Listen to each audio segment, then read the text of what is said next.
on the SDGs, from the perspective of the region, Africa region, there are a couple of points that are important. First, it is important to note that alongside the SDGs, the continent also developed something called the Agenda 2063, which is its blueprint for development, taking into account the specificities of the continent. And then, of course, we have the Agenda 2030. So one big issue for countries is how do you integrate coherently these two initiatives and implement them? Because, we've talked about the capacity constraints of these countries, and to view these two initiatives as separate would really not be, it would be counterproductive. So what we in EC are doing is trying to help countries see the synergies between the two initiatives and then to try to integrate these things into their national plans. Now, the second aspect is that even when you integrate the two dimensions, we've talked this morning about the number of indicators and targets. There's so many of them. So the question is, do we have the capacities to implement?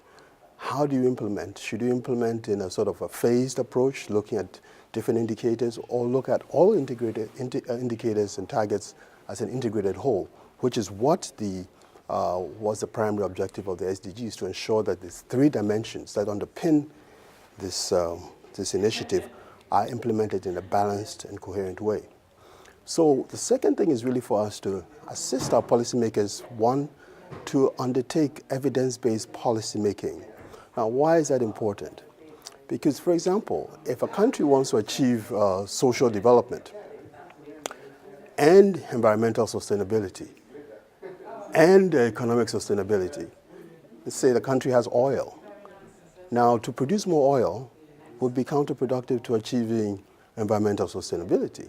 But those oil revenues are important for social development. So countries and policymakers need to understand the trade-offs that accompany the implementation of this. So if they have the data to be able to analyze these trade-offs, it helps them to make informed decisions. So data is important not only for measuring, but also for evidence-based policymaking.